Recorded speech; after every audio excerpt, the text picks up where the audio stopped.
اعوذ باللہ من الشیطان الرجیم بسم اللہ الرحمن الرحیم۔ امام علی مقام نے اپنے آخری خطبہ میں فرمایا کہ تمام تعریفیں اللہ کے لیے ہیں اور آرام و تکلیف ہر حال میں اس کا شکر ہے۔ اے اللہ، میں تیرا شکر ادا کرتا ہوں کہ تو نے ہمیں اہل بیت کو نبوت کی عزت عطا فرمائی، قرآن کا علم عطا فرمایا اور دین کی سمجھ بوجھ عطا کی، اور سننے والے کان، دیکھنے والی آنکھیں اور دنا دل کی نعمتوں سے مالا مال فرمایا۔ اس کے بعد حضرت امام نے فرمایا، میں دنیا میں کسی کے ساتھیوں کو اپنے ساتھیوں سے زیادہ وفادار اور بہتر نہیں جانتا، اور نہ کسی کے گھر والوں کو اپنے گھر والوں سے زیادہ نیکوکار اور صلہ رحمی کرنے والا دیکھتا ہوں۔ خدائے بزرگ و برتر تم سب کو میری طرف سے جزائے خیر عطا فرمائے۔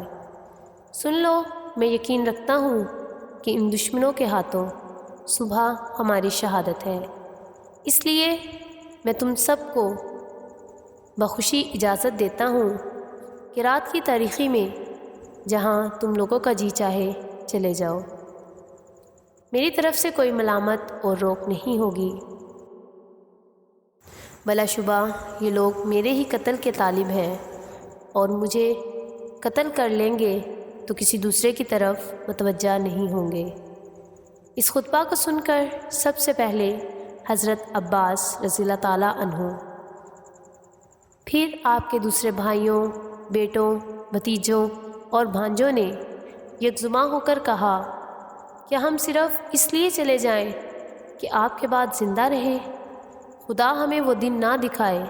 اس کے بعد امام علی مقام نے خاص طور سے اولاد عقیل کی طرف متوجہ ہو کر فرمایا، مسلم کی شہادت تمہارے لیے کافی ہے، اس لیے میں تمہیں اجازت دیتا ہوں کہ تم چلے جاؤ۔ لیکن باہمت بھائیوں نے کہا، ہم لوگوں کو کیا جواب دیں گے؟ کیا ہم انہیں یہ کہیں گے کہ ہم اپنے سردار، اپنے آقا کو دشمنوں کے نغے میں چھوڑ کر آئے ہیں؟ نہ ہم نے ان کے ساتھ مل کر کوئی تیر چلایا، نہ نیزہ مارا، نہ تلوار کا کوئی وار کیا، اور پھر ہمیں یہ بھی نہیں معلوم کہ ان کا حشر کیا ہوا۔ خدا کی قسم، ہم ہرگز ایسا نہیں کریں گے، بلکہ ہم اپنی جانیں، اپنا مال اور اپنے اہل و عیال سب آپ پر قربان کر دیں گے۔ آپ کے ساتھ ہو کر آپ کے دشمنوں سے لڑیں گے، جو انجام آپ کا ہوگا وہی ہمارا ہوگا۔ خدا وہ زندگی نہ دے جو آپ کے بعد ہو۔ اس کے بعد اصحاب میں سے حضرت مسلم بن اسجع کھڑے ہوئے اور کہا، ہم آپ کو چھوڑ کر چلے جائیں، یہ ہم سے ہرگز نہیں ہو سکتا۔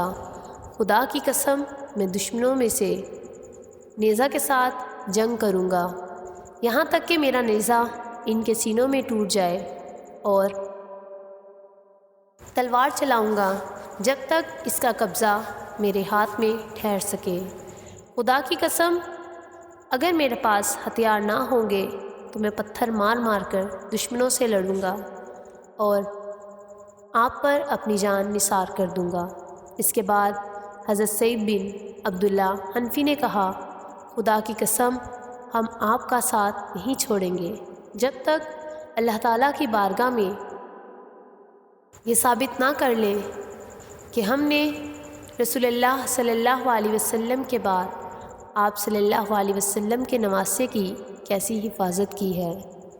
خدا کی قسم، اگر مجھ کو یہ معلوم ہو جائے کہ میں قتل ہو جاؤں گا، پھر زندہ کیا جاؤں گا، اور پھر جیتے جی جلا دیا جاؤں گا، اور میری راکھ ہوا میں منتشر کر دی جائے گی، اور اسی طرح 70 مرتبہ میرے ساتھ ہوگا، تب بھی آپ کا ساتھ نہ چھوڑوں گا۔ اور یہ تو ایک مرتبہ قتل ہونا ہے، اس کے بعد وہ دائمی عزت ہے جو کبھی ختم ہونے والی نہیں۔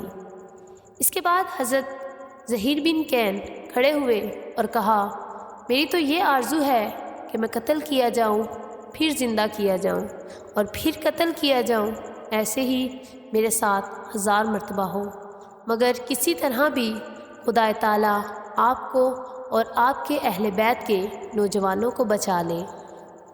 غرضیہ اسی طرح آپ کے ہر رفیق اور جانثار نے اپنی اپنی عقیدت اور جانثاری کا اظہار کیا۔ اس کے بعد آپ اور آپ کے تمام ساتھیوں نے نماز، دعا، استغفار میں ساری رات گزار دی اور اس کے ساتھ ہی خیموں کی پشت پر خندق کھود کر لکڑیاں بھر دی تاکہ بوقت جنگ ان میں آگ لگا دی جائے تو دشمن پیچھے سے حملہ نہ کر سکے۔ ادھر دشمنوں کے گھوڑے برابر خیموں کے گرد چکر لگاتے رہے تاکہ کوئی شخص بچ کر نکل نہ سکے۔ ناظرین، اگر آج کی ویڈیو پسند آئے تو ویڈیو کو لائک کریں اور چینل کو ضرور سبسکرائب کریں۔